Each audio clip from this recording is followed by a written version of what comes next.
새벽 3시 빗소리에 묻혀 도어락이 풀리는 소리가 들렸습니다. 눈을 떠보니 안방 문틈 사이로 검은 그림자가 침대를 내려다보고 있었습니다. 시어머니였습니다. 잠든 남편의 이마를 쓰다듬던 시어머니가 제 쪽으로 고개를 돌렸습니다. 어둠 속에서 입꼬리가 천천히 올라가는 게 보였습니다. 어머니, 어젯밤에 저희 방에 들어오셨죠? 지수야, 너 요즘 너무 예민해. 꿈을 꾼 거야, 꿈을. 시어머니는 태연하게 웃으며 식칼을 도마 위에 내려놓았습니다. 하지만 베개 밑에서 발견한 노란 쪽지는 꿈이 아니었습니다. 선 넘으면 너도 그 문짝 꼴난다. 그 문짝이 무엇인지 알게 된 순간 저는 이 집에서 도망쳐야 한다는 것을 깨달았습니다. 오늘의 사연 지금 시작합니다. 사연이 시작하기 전 좋아요와 구독을 눌러주시면 감사한 마음을 담아 여러분이 계신 곳까지 행운과 행복이 가득하길 기원해 드릴게요. 챕터 1 새벽의 침입자. 빗줄기가 창문을 거세게 두들기던 새벽 3시 아파트 전체가 빗소리에 잠겨 있었습니다. 안방 침대 위에서 이불을 끌어올린 채 곤히 잠들어 있던 지수의 눈꺼풀이 가늘게 떨렸습니다. 기익, 짤칵. 도어락의 잠금 장치가 풀리는 날카로운 금속음이 빗소리를 뚫고 지수의 귀를 찔렀습니다. 지수가 반사적으로 눈을 떴습니다. 숨을 멈추고 어둠 속에서 귀를 세우자 현관 쪽에서 슬리퍼가 바닥을 끄는 소리가 천천히 복도를 타고 안방 앞까지 다가왔습니다. 안방 문이 소리 없이 열렸습니다. 거실에 희미한 조명을 등지고 선 검은 그림자 하나가 문틈 사이로 침대를 내려다보고 있었습니다. 지수의 온몸에 소름이 돋았습니다. 그림자는 침대 옆으로 다가와 코를 골며 잠든 민호의 이마를 손등으로 천천히 쓸어내렸습니다. 영자였습니다. 영자는 아들의 얼굴 위에 손바닥을 올려놓은 채 한참을 서 있었습니다. 지수는 눈을 질끈 감았습니다. 손가락 끝이 떨리고 심장이 목구멍까지 치밀어 올라왔지만 숨소리조차 낼 수 없었습니다. 영자가 고개를 돌렸습니다. 실눈을 뜬 지수와 영자의 시선이 어둠 속에서 마주쳤습니다. 영자의 입꼬리가 천천히 올라갔습니다. 지수를 똑바로 내려다보며 소리 없이 웃고 있는 영자의 얼굴이 어둠 속에서 하얗게 떠올랐습니다. 영자는 그대로 몸을 돌려 방문을 닫고 사라졌습니다. 지수는 이불을 움켜쥔 채 날이 밝을 때까지 눈을 감지 못했습니다. 아침 햇살이 거실 창문으로 쏟아져 들어왔습니다. 지수가 퉁퉁 부은 눈을 비비며 안방 문을 열고 나왔습니다. 주방에서는 영자가 도마 위에 콩나물 대가리를 똑똑 따내고 있었습니다. 흥흥랄라. 영자는 콧노래까지 흥얼거리며 아주 기분이 좋아 보였습니다. 지수가 식탁 의자 등받이를 꽉 움켜쥐고 말을 걸었습니다. 어머니. 영자가 콩나물을 든 채 고개만 쓱 돌렸습니다. 깼냐? 밥 먹어야지. 얼른 세수하고 와라. 어머니 어젯밤에 저희 방에 들어오셨죠? 영자가 하던 손을 딱 멈췄습니다. 쥐고 있던 콩나물을 소쿠리에 툭 던지더니 몸을 획 돌려 지수를 쳐다봤습니다. 뭐? 내가 너희 방에 들어가? 얘가 아침부터 무슨 뚱딴지 같은 소리야? 제가 분명히 봤어요. 새벽에 문 열고 들어오셔서 민호 씨 얼굴 만지셨잖아요. 저랑 눈도 마주치셨으면서. 영자가 앞치마에 젖은 손을 슥슥 닦더니 혀를 쯧쯧 찼습니다. 예, 너 요즘 잠 못 잔다더니 기어이 헛것을 보는구나. 아주 사람 잡겠어. 내가 미쳤다고 다 큰 아들 방에 한밤중에 기어 들어가니?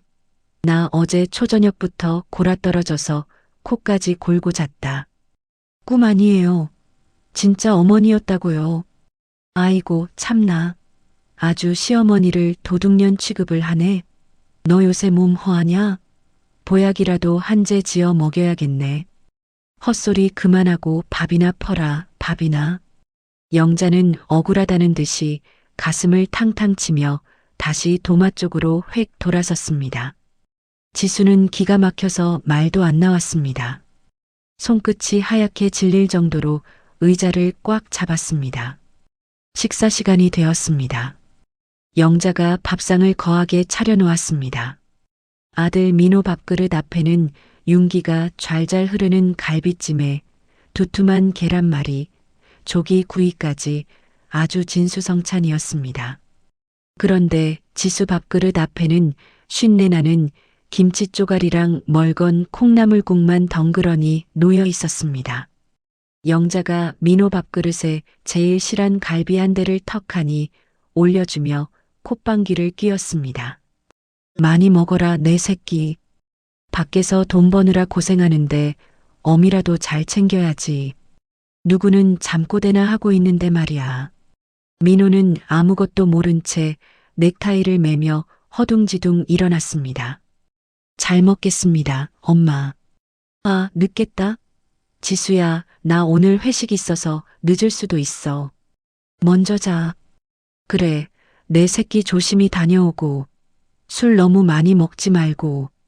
현관문이 쾅 닫히고 지수는 텅 빈 식탁 앞에 멍하니 남겨졌습니다. 속이 울렁거려서 국 한 숟가락도 뜰 수가 없었습니다. 터덜터덜 안방으로 돌아온 지수는 엉망이 된 침대 시트를 정리하려고 베개를 확 들어 올렸습니다.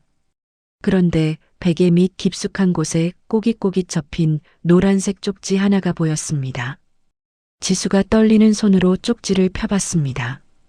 글씨가 지렁이 기어가듯 삐뚤빼뚤했습니다. 내 아들, 껍데기만 줄게. 알맹이는 건드리지 마. 선 넘으면 너도 그 문자 꼴난다. 지수는 다리에 힘이 풀려 그 자리에 주저앉을 뻔했습니다. 쪽지를 쥔 손이 덜덜 떨렸습니다. 문짝골이라니? 지수는 벌떡 일어나 현관으로 뛰어갔습니다. 겉으로 보기엔 멀쩡한 도어락이었습니다. 지수가 손톱을 세워 도어락 건전지 뚜껑을 억지로 뜯어냈습니다. 지수는 입을 틀어막았습니다. 뚜껑 안쪽 플라스틱 판에 뾰족한 송곳 같은 걸로 수백 번은 쑤셔놓은 듯한 자국이 벌집처럼 나 있었습니다. 구멍이 숭숭 뚫려 너덜너덜했습니다. 등골이 오싹해졌습니다. 식은땀이 줄줄 흘렀습니다. 지수가 천천히, 아주 천천히 고개를 돌렸습니다. 거실 저끝 영자의 방문이 배 마가리처럼 반쯤 열려 있었습니다. 그 어둠 속에서 영자의 희번득한 눈동자 두 개가 지수를 뚫어지게 쳐다보고 있었습니다. 챕터 2 열쇠 꾸러미. 저녁 7시 현관문이 열리고 민호가 구두를 벗으며 들어왔습니다. 지수가 민호의 팔을 잡아 끌고 안방으로 데려갔습니다. 이것 좀 봐. 지수가 노란 포스트잇을 민호의 코앞에 들이밀었습니다. 민호가 쪽지를 받아들고 눈을 가늘게 떴습니다. 뭐야 이게? 어머니가 쓴 거야. 어젯밤에 우리 방에 들어오셔서 베개 밑에 넣어두고 가신 거라고. 엄마가? 말도 안 돼. 도어락도 봐. 건전지 덮개 안쪽에 흠집이 수백 개야. 공구로 뜯은 자국이란 말이야. 민호가 쪽지를 식탁 위에 내려놓으며 넥타이를 풀었습니다. 지수야, 엄마가 옛날에 열쇠 가게를 하셨잖아. 그때 습관이 남아서 그런 거지. 뭘 그렇게까지. 습관? 새벽 3시에 남의 방에 들어와서 잠든 사람 얼굴을 만지는 게 습관이야? 목소리 좀 낮춰. 엄마 들으시잖아. 들으시면 어때? 나는 무서워서 잠을 못 잤다고. 민호가 한숨을 내쉬며 침대에 걸터 앉았습니다. 내가 요즘 너무 예민한 거야. 엄마가 그런 분이 아닌 거 너도 알잖아. 지수가 주먹을 꽉 쥐었습니다. 입술을 깨물며 민호를 노려보았지만 민호는 이미 리모컨을 집어들고 텔레비전을 켜고 있었습니다. 그때 초인종이 울렸습니다. 민호가 현관문을 열자 위층에 사는 미정이 팔짱을 끼고 서 있었습니다. 저기요, 요즘 밤마다 너무 시끄러워요. 문 여닫는 소리가 새벽까지 나던데. 아, 죄송합니다. 조심할게요. 미정이 고개를 빼고 현관 안쪽을 슬쩍 들여다보았습니다. 신발장 옆에 가지런히 놓인 영자의 낡은 가죽 구두가 미정의 눈에 들어왔습니다. 그 할머니 여기 사세요? 네, 저희 어머니요? 아, 그분이 어머니셨구나. 그 할머니, 이 근처 낡은 상가 건물 있잖아요. 거기 지하를 매일 밤 드나들던데 알고 계세요? 민호가 어색하게 웃었습니다. 아, 어머니 소유 건물이라서요. 관리하러 다니시는 거예요. 밤마다요? 좀 이상하던데. 미정이 어깨를 으쓱하고는 엘리베이터 쪽으로 돌아갔습니다. 민호가 현관문을 닫았습니다. 지수는 복도에 서서 미정의 말을 곱씹고 있었습니다. 다음 날 아침 지수는 출근하는 척 집을 나섰습니다. 아파트 로비에서 30분을 기다린 뒤 영자가 장을 보러 나가는 것을 확인하고 다시 집으로 올라왔습니다. 지수가 가방에서 꺼낸 것은 인터넷으로 주문한 초소형 카메라였습니다. 거실 천장에 달린 화재 경보기 덮개를 열고 틈새에 카메라를 밀어 넣었습니다. 안방 쪽이 잘 보이는 각도를 맞추고 덮개를 다시 닫았습니다. 스마트폰으로 연결된 화면을 확인하자 거실과 안방 입구가 선명하게 잡혔습니다. 며칠 뒤 퇴근길 지하철에서 지수가 녹화 영상을 확인했습니다. 화면 속 시간은 새벽 2시 47분이었습니다. 영자가 안방 문을 열고 들어가는 모습이 찍혀 있었습니다. 영자는 잠든 지수의 침대 옆으로 다가가 지수의 오른손을 들어 올렸습니다. 지수의 엄지손가락을 스마트폰 화면 위에 갖다 대고 지문 잠금을 풀었습니다. 지수의 손이 떨려 스마트폰을 놓칠 뻔했습니다. 영상 속 영자는 지수의 폰을 이리저리 넘기며 무언가를 삭제하고 자신의 폴더폰으로 뭔가를 전송한 뒤 폰을 제자리에 내려놓고 방을 나갔습니다. 그날 저녁 식사 시간 영자가 뚝배기에 담긴 김치찌개를 식탁 가운데 놓았습니다. 오늘은 엄마가 특별히 끓였어.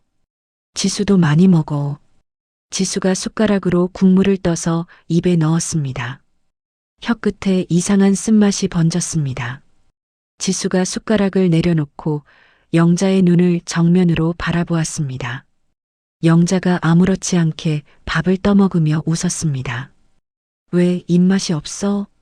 임신이라도 한 거 아니야? 지수가 자리에서 일어나 화장실로 들어갔습니다. 그 사이 영자가 재빠르게 지수의 가방을 열고 지갑 속 신분증을 꺼내 들었습니다. 주민번호를 읽으며 작은 수첩에 적어 넣고 지갑을 제자리에 돌려놓았습니다. 화장실에서 나온 지수가 복도를 지나며 부엌 쪽을 힐끗 보았습니다. 복도 벽에 걸린 거울에 영자의 뒷모습이 비쳤습니다. 영자가 싱크대 아래 깊숙한 곳에 투명한 액체가 든 작은 약병을 밀어넣고 있었습니다. 지수의 발이 바닥에 못 박힌 듯 멈췄습니다. 밤 11시 지수는 안방 문고리에 잠금 장치를 걸고 침대에 누웠습니다. 불을 끄고 이불을 올린 지 얼마 지나지 않아 문고리가 천천히 돌아가는 소리가 들렸습니다. 달그락. 지수가 숨을 죽이고 문을 노려보았습니다. 문고리가 한 번 더 돌아갔지만 잠금 장치에 걸려 열리지 않았습니다. 지수야, 문이 잠겼네? 열쇠가 어디 있더라? 영자의 목소리가 문 바깥에서 들려왔습니다. 그리고 짤그랑 짤그랑 수십 개의 열쇠가 부딪히는 소리가 복도를 가득 채웠습니다. 지수가 이불을 턱까지 끌어올리고 입을 틀어막았습니다. 챕터 3 사냥 일지. 일주일이 지났습니다. 영자가 현관에서 가죽 구두를 신으며 민호에게 말했습니다. 상가 건물 보일러가 또 말썽이야. 엄마 좀 다녀올게. 네, 조심히 다녀오세요. 현관문이 닫히고 도어락이 잠기는 소리가 들렸습니다. 지수가 창문으로 영자가 아파트 단지를 빠져나가는 것을 확인하고 복도로 나왔습니다. 2층으로 올라가는 좁은 계단 끝에 다락방 문이 있었습니다. 영자가 이사온 첫날부터 아무도 열지 못하게 했던 문이었습니다. 지수가 문손잡이를 잡고 돌렸지만 꿈쩍도 하지 않았습니다. 1시간 뒤 지수가 부른 열쇠 수리공이 다락방 문 앞에서 고개를 갸웃거렸습니다. 이거 요즘 쓰는 잠금 장치가 아닌데요. 옛날 특수 열쇠라 구조가 복잡하네요. 문 여세요? 공구를 더 가져와야 하는데 시간이 좀 걸립니다. 지수가 입술을 깨물며 거실을 둘러보았습니다. 영자가 아끼던 베란다의 화분이 눈에 들어왔습니다. 지수가 화분을 들어 올리자 바닥에 녹이 쓴 작은 열쇠 하나가 붙어 있었습니다. 수리공을 돌려보낸 지수가 떨리는 손으로 열쇠를 다락방 자물쇠에 밀어 넣었습니다. 찰칵! 문이 열렸습니다. 먼지가 가득한 다락방 안으로 햇빛 한 줄기가 비스듬히 들어왔습니다. 구석에 낡은 자개장이 놓여 있었습니다. 지수가 자개장 서랍을 열자 수십 종류의 열쇠와 복제 도구들이 쏟아져 나왔습니다. 마스터키, 피킹 도구, 굵기가 다른 철사 묶음들. 그 아래에 가죽 표지가 달아빠진 일기장 한 권이 눌려 있었습니다. 표지에 사냥 일지라고 적혀 있었습니다. 지수가 첫 장을 넘겼습니다. 1995년 12월의 날짜 아래 빼곡한 글씨가 적혀 있었습니다. 남편의 숨소리가 거슬렸다. 방문을 밖에서 잠갔다. 불이 났지만 남편은 나오지 못했다. 이제 아들은 온전히 내 것이다. 지수의 손에서 일기장이 미끄러질 뻔했습니다. 다음 장을 넘겼습니다. 첫 번째 며느리 후보. 계단에서 밀었다. 다리가 부러져서 도망감. 또 다음 장. 두 번째. 석 달 동안 약을 탔다. 미쳐서 나감. 지수의 등줄기로 식은땀이 흘러내렸습니다. 마지막 페이지를 펼쳤습니다. 잉크가 채 마르지 않은 글씨였습니다. 불과 며칠 전 날짜 아래에 적혀 있었습니다. 이번 년은 눈치가 빠르다. 내 방에 뭔가 달아놓은 것 같다. 서둘러야겠다. 지수의 입에서 신음이 새어나왔습니다. 다 들켰습니다. 카메라를 설치한 것도 의심하고 있다는 것도 영자는 이미 알고 있었습니다. 그때 1층 현관에서 도어락이 해제되는 소리가 울렸습니다. 지수야, 나왔다. 영자의 목소리가 아래층에서 올라왔습니다. 잠시 침묵이 흐르더니 영자의 목소리가 다시 들렸습니다. 다락방 문이 왜 열려 있니? 계단을 올라오는 발소리가 한 걸음씩 가까워졌습니다. 지수가 일기장을 품에 안고 방 안을 둘러보았습니다. 창문으로 달려갔지만 방범창 쇠창살이 가로막고 있었습니다. 발소리가 계단 중간까지 올라왔습니다. 지수가 몸을 돌려 자개장 뒤쪽의 좁은 틈새로 몸을 밀어 넣었습니다. 등을 벽에 붙이고 일기장을 가슴팍에 꽉 끌어안았습니다. 다락방 문이 열렸습니다. 영자가 콧노래를 흥얼거리며 안으로 들어왔습니다. 자개장 앞에 멈춰서서 서랍을 쓰다듬었습니다. 영자가 허리를 숙여 바닥에서 무언가를 집어 올렸습니다. 지수의 머리카락 한 올이었습니다. 숨바꼭질을 좋아하나 보네. 우리 며느리. 영자가 머리카락을 손가락에 감으며 중얼거렸습니다. 지수는 입을 틀어막고 숨을 참았습니다. 심장이 갈비뼈를 때리는 소리가 온 방 안에 울리는 것 같았습니다. 영자가 천천히 몸을 돌려 방을 나갔습니다. 발소리가 계단을 내려가 점점 멀어졌습니다. 지수가 자개장 뒤에서 기어 나왔습니다. 다리가 풀려 한번 비틀거렸지만 이를 악물고 일어섰습니다. 다락방을 빠져나와 계단을 뛰어내려가 현관으로 달렸습니다. 운동화를 신을 틈도 없이 슬리퍼 차림으로 아파트를 뛰쳐나왔습니다. 비가 내리는 거리에서 손을 들어 택시를 잡았습니다. 아저씨, 빨리 가주세요. 어디든 좋으니까 빨리요. 택시 뒷좌석에 몸을 던진 지수가 가슴에 안은 일기장을 내려다보았습니다. 손가락 사이로 빗물과 땀이 뒤섞여 흘러내렸습니다. 챕터 사비소. 다음 날 아침 8시 지수가 경찰서 민원실 앞에 섰습니다. 밤새 찜질방에서 뒤척이다 눈이 퉁퉁 부은 얼굴이었습니다. 지수가 접수 창구에 일기장을 내밀었습니다. 시어머니가 남편 아버지를 죽였어요. 여기 다 적혀 있어요. 저도 위험해요. 담당 경찰이 일기장을 펼쳐보더니 안경을 치켜 올렸습니다. 이거 1995년이네요. 30년이 넘었는데 날짜가 중요한 게 아니에요. 지금 저한테도 똑같은 짓을 하고 있다고요. 이것만 가지고는 어렵습니다. 치매 어르신들이 이런 글을 쓰시는 경우도 있고요. 가정 내 문제는 먼저 가족 간의 대화를 해보시는 게. 대화요? 제 밥에 뭘 타는 사람이랑 대화를 하라고요? 경찰이 난처한 표정으로 서류를 밀어냈습니다. 증거가 더 필요합니다. 일단 돌아가셔서. 지수가 일기장을 도로 쥐고 경찰서 계단에 주저앉았습니다. 다리에 힘이 풀려 더 이상 서 있을 수가 없었습니다. 혹시 박영자 씨 며느리입니까? 낮고 굵은 목소리가 위에서 들렸습니다.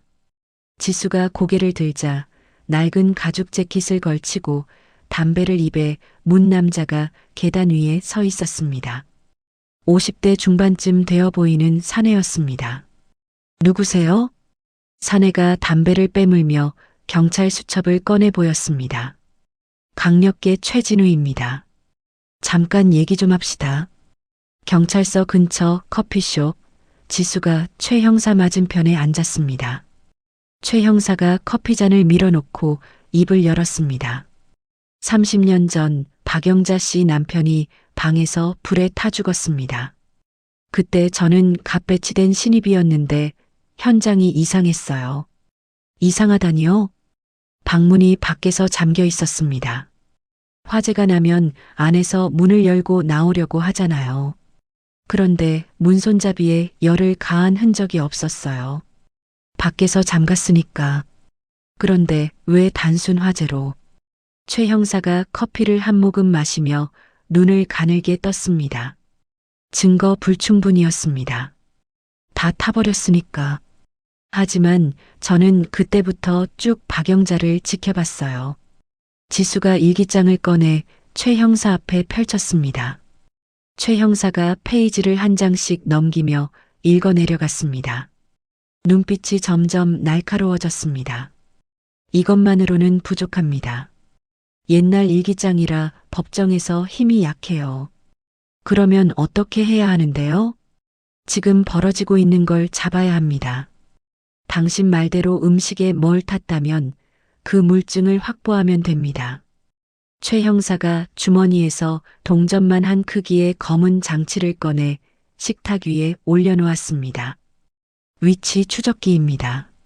만약을 위해 몸에 지니고 다니세요. 무슨 일이 생기면 이걸로 위치를 찾을 수 있습니다. 지수가 장치를 손에 쥐었습니다. 작고 가벼웠지만 묵직한 무게가 느껴졌습니다. 저녁 지수가 아파트 현관 앞에서 한참을 서 있다가 도어락을 눌렀습니다. 거실 소파에서 텔레비전을 보던 민호가 벌떡 일어났습니다. 지수야, 어디 있었어? 전화도 안 받고. 친정에 좀 다녀왔어. 몸이 안 좋아서. 부엌에서 영자가 앞치마를 두르고 나왔습니다. 손에 약탕기를 들고 있었습니다. 어디 가서 나쁜 거 먹고 온 건 아니지? 얼굴이 헬쑥하네. 엄마가 한약 다려놨으니까 이거 마셔. 영자가 종이컵에 시커먼 한약을 따라 지수 앞에 놓았습니다. 지수가 종이컵을 들어 입에 대었습니다. 입술만 적시고 목으로 넘기는 신용을 한 뒤 고개를 돌리는 틈에 미리 준비한 작은 밀폐 용기에 한약을 뱉어냈습니다. 맛있죠? 더 줄까? 아니요, 충분해요, 어머니. 그날 새벽 2시, 지수가 이불 속에서 스마트폰을 꺼내 최 형사에게 문자를 보냈습니다. 한약 확보했습니다. 내일 아침 약국 앞에서 뵐게요. 며칠 뒤 지수의 스마트폰이 울렸습니다. 최 형사였습니다. 결과 나왔습니다. 뭐가 나왔는데요? 비소입니다. 한 번에 죽일 만큼은 아니지만 석 달만 꾸준히 먹으면 손발이 마비되고 몸을 못 움직이게 됩니다. 지수의 손에서 스마트폰이 미끄러져 내렸습니다. 무릎 위에 떨어진 폰 화면에 최 형사의 통화 시간이 계속 올라가고 있었습니다. 당신 시어머니, 이번에야말로 잡을 수 있습니다. 지수가 폰을 다시 집어들었습니다. 그날 밤 지수는 민호의 차키에 달린 커플 열쇠고리를 열고 최 형사에게 받은 것과 같은 추적기를 하나 더 밀어 넣었습니다. 챕터 5 식탁 위의 전쟁. 그날 저녁 지수가 퇴근한 민호를 현관에서 붙잡았습니다. 오늘 저녁은 내가 꼭 식탁에 앉아 있어야 해. 왜, 무슨 일인데? 제발 한 번만 내 말 들어. 민호가 지수의 눈을 보았습니다. 핏줄이 선 눈동자 안에 간절함이 가득했습니다. 민호가 고개를 끄덕였습니다. 저녁 7시 식탁에 영자가 차린 밥상이 놓여 있었습니다. 지수가 의자에 앉으며 가방에서 서류 봉투를 꺼냈습니다. 초인종이 울리고 민호가 문을 열자 최 형사가 가죽 재킷 차림으로 들어왔습니다. 영자가 국자를 든 채 최 형사를 올려다보았습니다. 이 사람은 누구야? 어머니, 일단 앉으세요. 지수가 서류 봉투에서 종이 한 장을 꺼내 식탁 위에 펼쳤습니다. 이게 뭐냐? 어머니가 저한테 매일 먹이신 한약, 성분을 검사했어요. 여기 비소가 나왔습니다. 영자의 눈이 가늘어졌습니다. 국자를 쥔 손에 힘이 들어가는 것이 보였습니다. 무슨 비소? 엄마가 정성 들여달인 한약인데 비소가 왜 나와? 지수가 가방에서 가죽 표지 일기장을 꺼내 식탁 한가운데 놓았습니다. 이것도요. 어머니가 쓰신 거죠. 사냥 일지. 영자의 얼굴에서 표정이 사라졌습니다. 2초, 3초. 영자가 갑자기 가슴을 움켜쥐고 의자에서 미끄러져 바닥에 쓰러졌습니다. 아이고, 아이고. 내가 며느리한테 독을 탔다니. 이게 무슨 날벼락이야. 내가 죽어야 해, 죽어. 영자가 바닥을 치며 울부짖었습니다. 민호가 놀라서 허리를 숙여 영자를 부축하려 했습니다. 엄마, 괜찮으세요? 최 형사가 주머니에서 빛바랜 사진 한 장을 꺼내 민호 앞에 내밀었습니다. 30년 전 당신 아버지가 돌아가신 화재 현장 사진입니다. 방문이 밖에서 잠겨 있었어요. 민호가 사진을 받아들었습니다. 불에 그을린 방문과 녹아내린 자물쇠가 찍혀 있었습니다. 그리고 이 일기장 필적을 대조해 봤습니다. 박영자 씨 본인 글씨가 맞습니다. 바닥에 누워있던 영자가 울음을 뚝 그쳤습니다. 최 형사가 영자를 내려다보며 말했습니다. 박영자 씨, 연기는 그만하시죠. 영자가 천천히 바닥에서 몸을 일으켰습니다. 아까까지 가슴을 부여잡고 울던 사람과 같은 사람이라고는 믿기 어려울 만큼 눈빛이 차갑게 가라앉아 있었습니다. 지수가 민호의 팔을 잡고 말했습니다. 당신 어머니는 당신을 사랑하는 게 아니야. 소유하고 있는 거야. 아버지한테 그랬던 것처럼 당신도 나도 죽일 수 있는 사람이라고. 지수가 가방에서 한약 파우치를 꺼내 바닥에 내던졌습니다. 시커먼 액체가 장판 위로 번졌습니다. 영자가 식탁 위에 놓인 과도를 향해 손을 뻗었습니다. 최 형사가 한 발짝 앞으로 나섰습니다. 그보다 빨랐습니다. 민호가 영자의 손목을 낚아채 과도에서 떼어냈습니다. 영자가 눈을 크게 뜨고 민호를 올려다보았습니다. 민호야, 너 지금 엄마 손을. 그만하세요. 민호의 목소리가 떨리고 있었습니다. 하지만 영자의 손목을 잡은 손은 놓지 않았습니다. 더 이상 제 아내한테 손대지 마세요. 그리고 저도 이제 어머니 아들 안 합니다. 영자의 입이 벌어졌습니다. 아들의 입에서 나온 말을 알아듣지 못한 사람처럼 멍하니 민호를 바라보았습니다. 민호가 지수의 손을 잡고 현관으로 걸어갔습니다. 지수가 민호의 손을 꽉 쥐었습니다. 현관문이 열리고 두 사람이 밖으로 나갔습니다. 최 형사가 수첩을 꺼내며 영자에게 말했습니다. 접근 금지 명령을 신청할 겁니다. 상해 미수 혐의로 조사도 시작됩니다. 영자는 대답하지 않았습니다. 텅 빈 거실에 혼자 남은 영자가 허리춤에서 열쇠 꾸러미를 꺼내 바닥에 내동댕이 쳤습니다. 수십 개의 열쇠가 장판 위에서 쨍그랑 소리를 내며 흩어졌습니다. 영자가 그 소리를 들으며 웃기 시작했습니다. 어깨가 들썩이다 목이 젖혀지고 웃음소리가 텅 빈 거실을 가득 채웠습니다. 그 시각 최 형사가 소개한 안전한 임시거처에 도착한 지수와 민호가 현관문을 닫고 서로를 끌어안았습니다. 지수의 어깨 위로 민호의 눈물이 떨어졌습니다. 민호의 가슴에 얼굴을 묻은 지수가 소리 없이 흐느꼈습니다. 한 달 뒤 법원에서 접근 금지 명령이 내려왔습니다. 민호가 회사 근처 보안이 좋은 아파트의 계약서에 도장을 찍었습니다. 가구점에서 지수가 쿠션을 들어 올리며 물었습니다. 이 색깔 어때? 좋아. 내가 고른 거면 다 좋아. 민호가 지수의 머리카락을 쓸어 넘기며 웃었습니다. 지수도 오랜만에 웃었습니다.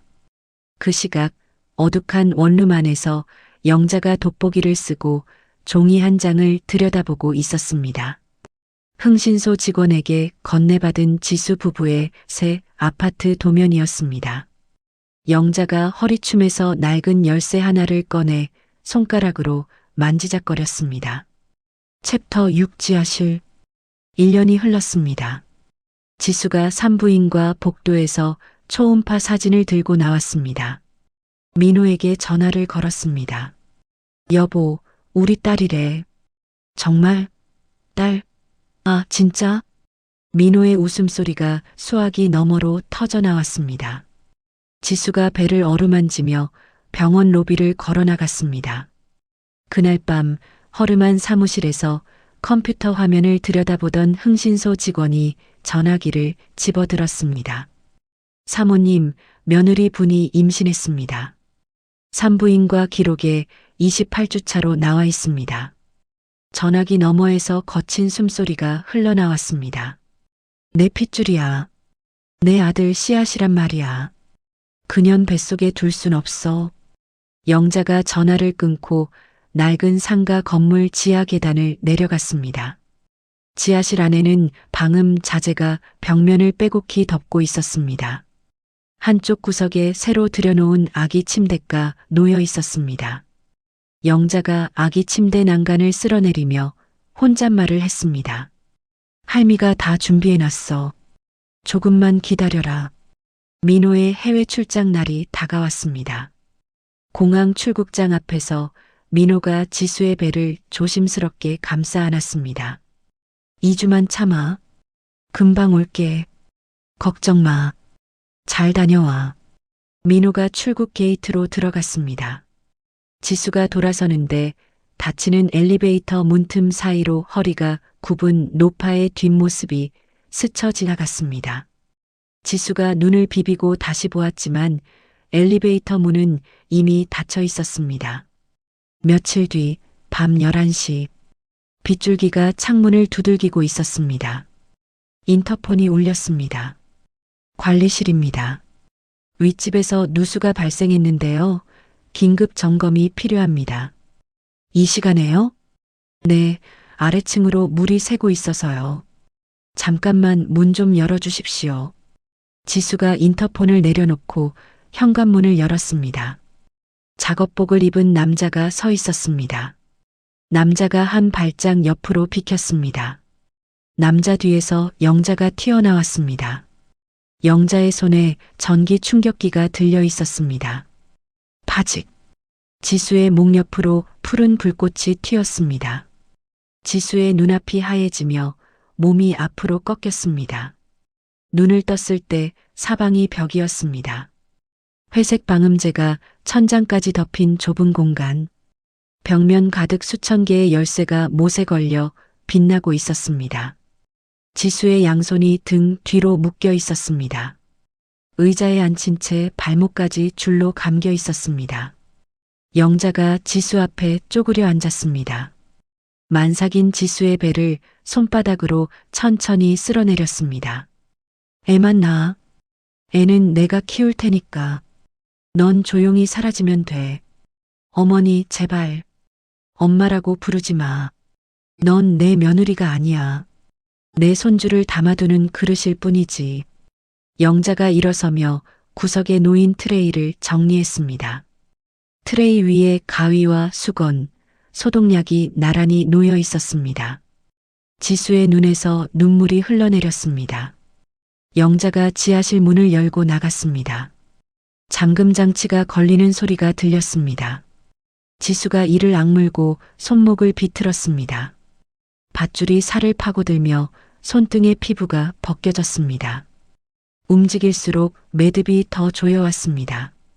그때 천장 구석에 작은 환풍구로 빗물이 흘러들어왔습니다. 지수가 의자째로 몸을 굴려 환풍구 아래로 이동했습니다. 등 뒤로 묶인 손목을 빗물에 적셨습니다. 밧줄이 젖으면서 조금씩 미끄러워졌습니다. 지수가 왼손 엄지를 안쪽으로 꺾었습니다. 뼈가 어긋나는 소리가 났습니다. 지수의 입에서 비명 대신 거친 숨소리가 터져나왔습니다. 이를 악물고 손을 잡아당기자 피와 빗물에 젖은 왼손이 밧줄 사이로 빠져나왔습니다. 챕터 7문이 열리다. 같은 시각 출장지 호텔방에서 민호가 스마트폰을 귀에 대고 있었습니다. 신호음만 12번째 울리고 있었습니다. 왜 전화를 안 받아?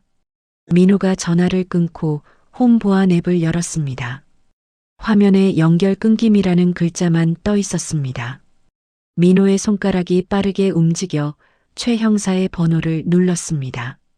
최 형사님, 접니다. 지수가 전화를 안 받아요. 집 보안 카메라도 먹통이에요. 언제부터요? 오늘 저녁부터요. 아무리 걸어도 안 받습니다. 최 형사가 전화기 너머로 차키를 집어드는 소리가 들렸습니다. 제가 먼저 댁으로 가보겠습니다. 강 씨는 일단 귀국 준비하세요. 최 형사가 지수 부부의 아파트에 도착했습니다. 초인종을 누르고 문을 두드리고 관리실에 연락해 문을 열었습니다. 현관에 지수의 실내화가 그대로 놓여 있었습니다. 안방 침대 위에 스마트폰이 던져져 있었습니다. 최 형사가 거실을 둘러보다 현관 앞 바닥에 찍힌 작업화 자국을 발견했습니다. 지수의 것이 아니었습니다. 최 형사가 차로 돌아와 노트북을 펼쳤습니다. 지수에게 건넸던 추적기 신호를 검색했습니다. 화면에 깜빡이는 점 하나가 떴습니다. 도심 외곽, 낡은 상가 건물. 최 형사가 핸들을 꺾으며 무전기를 잡았습니다. 본부, 강력 최진우. 도심 외곽 상가 건물 지원 요청합니다. 감금 사건 추정. 지하실 안 왼손을 빼낸 지수가 오른손의 밧줄을 이빨로 물어뜯고 있었습니다. 매듭이 풀리고 오른손이 빠져나왔습니다.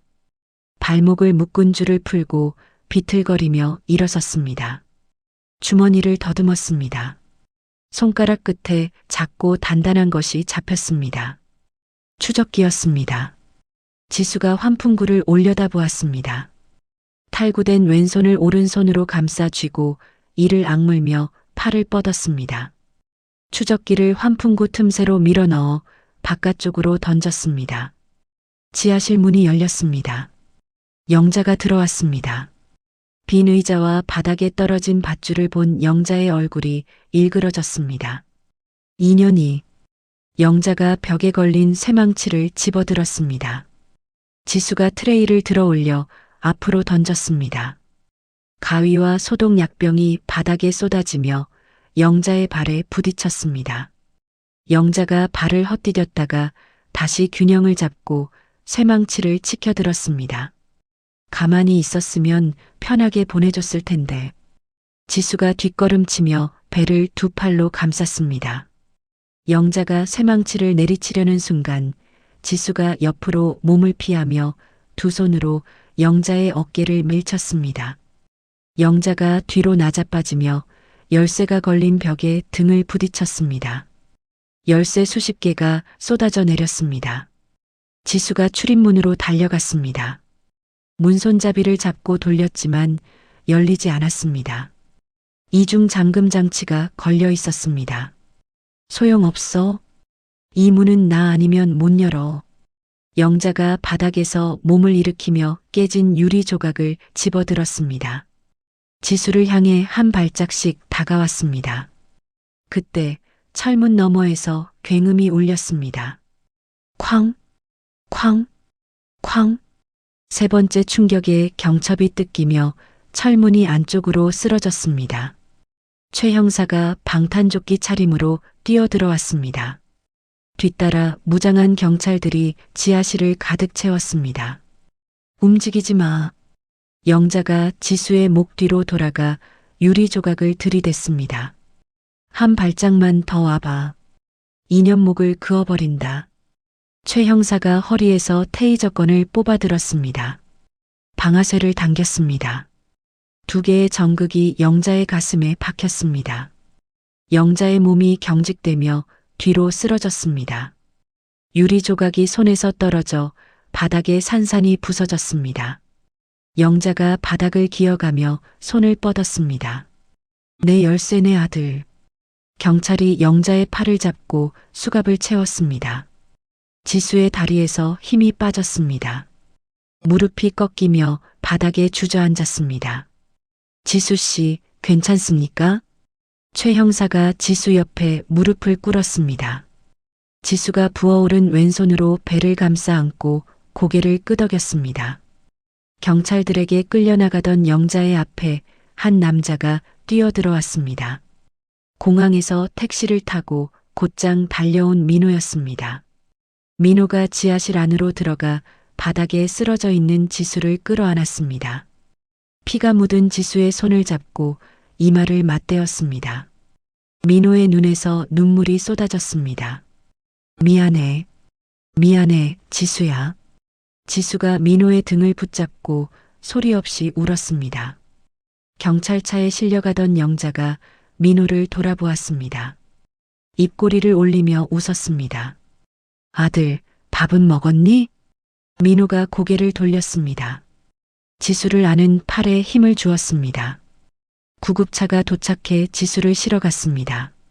최 형사가 텅 빈 지하실에 혼자 남았습니다. 벽에 걸린 수천 개의 열쇠들이 형광등 불빛 아래서 반짝이고 있었습니다.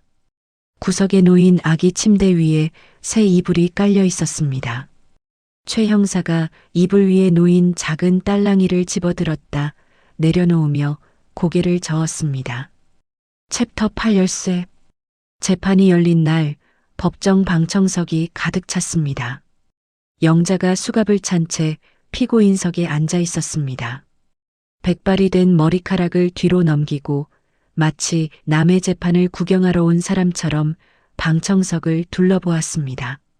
영자의 변호사가 일어섰습니다. 피고인은 오랜 기간 정신적 어려움을 겪어왔으며 범행 당시 자신의 행동을 올바르게 판단할 능력이 없었습니다.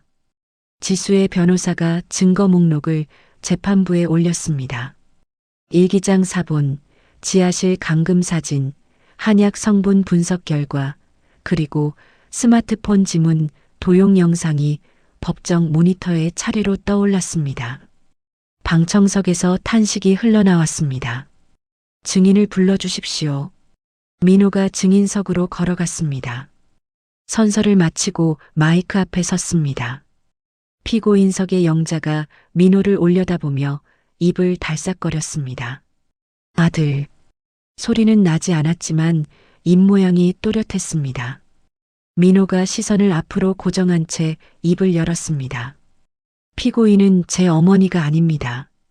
법정이 조용해졌습니다. 제 아버지를 죽이고 제 아내를 죽이려 한 사람입니다. 엄벌해 주십시오. 민호의 목소리가 떨렸지만 끝까지 흔들리지 않았습니다. 영자의 눈이 가늘어졌습니다. 입꼬리가 실룩거렸습니다. 재판장이 판결문을 읽었습니다. 피고인 박영자에게 징역 15년 및 치료감호를 선고합니다. 법봉이 내려치는 소리가 법정에 울렸습니다. 영자가 피고인석에서 일어섰습니다. 방청석에 앉은 민호를 바라보며 손을 흔들었습니다.